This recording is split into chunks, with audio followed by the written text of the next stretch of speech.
Good afternoon students. आज हम लोग क्लास 11th और 12th में प्रतिवेदन लिखना सीखेंगे। प्रतिवेदन को इंग्लिश में रिपोर्ट कहते हैं। तो आइए हम सर्वप्रथम यह जानते हैं कि प्रतिवेदन क्या है।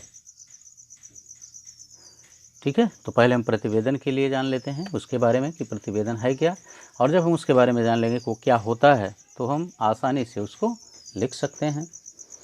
देखिए, प्रतिवेदन एक प्रकार का ज्ञापन होता है। जब किसी घटना अथवा किसी आयोजन के संदर्भ में लिखित विवरण प्रस्तुत करना होता है तो इसी लिखित विवरण को प्रतिवेदन कहते हैं या रिपोर्ट कहते हैं। ठीक है ना, यानी यह एक प्रकार का ज्ञापन होता है। जब किसी घटना अथवा किसी आयोजन के संदर्भ में लिखित विवरण प्रस्तुत करना होता है तो इसी लिखित विवरण को ही प्रतिवेदन कहा जाता है या रिपोर्ट कहा जाता है। तो प्रतिवेदन के प्रकार देखिए, प्रतिवेदन जो होता है यह मुख्य रूप से 3 प्रकार का होता है। तो आइए हम देख लेते हैं। पहला प्रकार यानी घटना संबंधी जांच या प्रतिवेदन। घटना संबंधी जांच प्रतिवेदन। तो इसमें हम इस प्रकार के प्रतिवेदन में क्या लिखते हैं। देखिए, जब किसी घटी हुई घटना से संबंधित विवरण को किसी जांच अधिकारी या समिति द्वारा जांच के पश्चात अपने ऊपर के किसी अधिकारी या सरकार को जांच निष्कर्ष प्रतिवेदन के रूप में सौंपना जांच प्रतिवेदन कहलाता है। कहने का मतलब है कि अगर कहीं कोई घटना घटी है तो उस घटना से संबंधित विवरण को उसकी जांच करके उसके जो जांच अधिकारी नियुक्त हैं उनको अथवा सरकार को जब उसका निष्कर्ष रूप में रिपोर्ट देना होता है तो उसे क्या कहते हैं, जांच प्रतिवेदन, यानी घटना संबंधी जांच प्रतिवेदन ये है। ठीक है ना। इसका दूसरा प्रकार जो है घटना संबंधी विवरणात्मक प्रतिवेदन।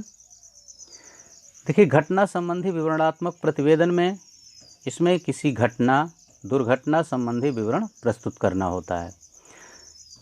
इस प्रकार के प्रतिवेदन में घटना का स्थान, घटना का समय, विषय और उपस्थित लोगों का विवरण देना होता है।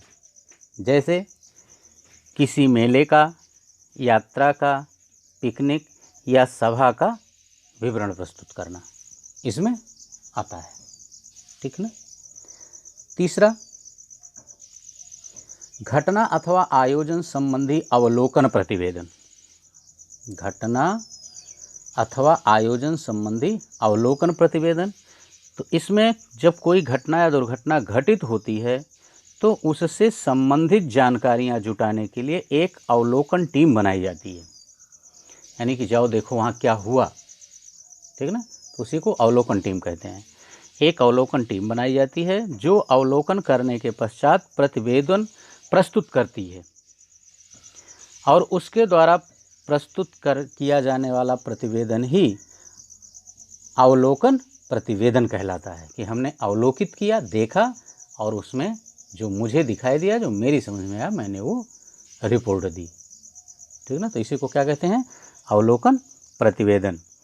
इसमें जो होता है किसी संस्था या किसी सभा या किसी बैठक की बारे में इकट्ठा की गई जो जानकारियां होती हैं उनका विवरण होता है। ठीक था। तो ये था प्रतिवेदन के प्रकार। ये 3 प्रकार का होता है। घटना संबंधी जांच प्रतिवेदन, घटना संबंधी विवरणात्मक प्रतिवेदन, घटना अथवा आयोजन संबंधी अवलोकन प्रतिवेदन। यानी जांच प्रतिवेदन, विवरणात्मक प्रतिवेदन और आयोजन प्रतिवेदन, ये 3 तरह के होते हैं। आइए अब हम 1 मिनट देखते हैं कि इस किसी भी रिपोर्ट को या प्रतिवेदन को लिखने के जो गुण होते हैं वे क्या हैं। देखिए, प्रतिवेदन जो होता है यह रिपोर्ट का आकार जो होता है वो संक्षिप्त होना चाहिए। प्रतिवेदन के गुण में सबसे पहला गुण है कि इसका आकार संक्षिप्त होना चाहिए, यानी छोटे आकार में होना चाहिए, बहुत बड़ा नहीं होना चाहिए। प्रतिवेदन में निष्पक्षता का होना अति आवश्यक है, यानी प्रतिवेदन में निष्पक्षता भी होनी चाहिए।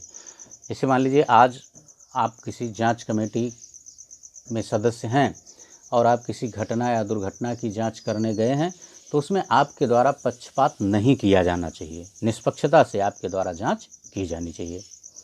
प्रतिवेदन में पूर्णता व संतुलन होना चाहिए, यानी प्रतिवेदन जो हो वह एक संतुलित प्रतिवेदन हो, अर्थात उसमें संपूर्ण जानकारियाँ यथावत दी जाए, कोई जानकारी छिपाई ना जाए।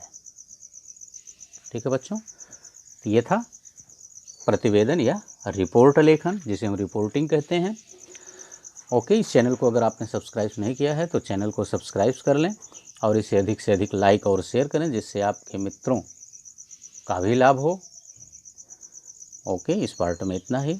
इसके आगे के भागों को हम अगले पार्ट में लेकर पुनः आपके समक्ष उपस्थित होंगे। Thank you.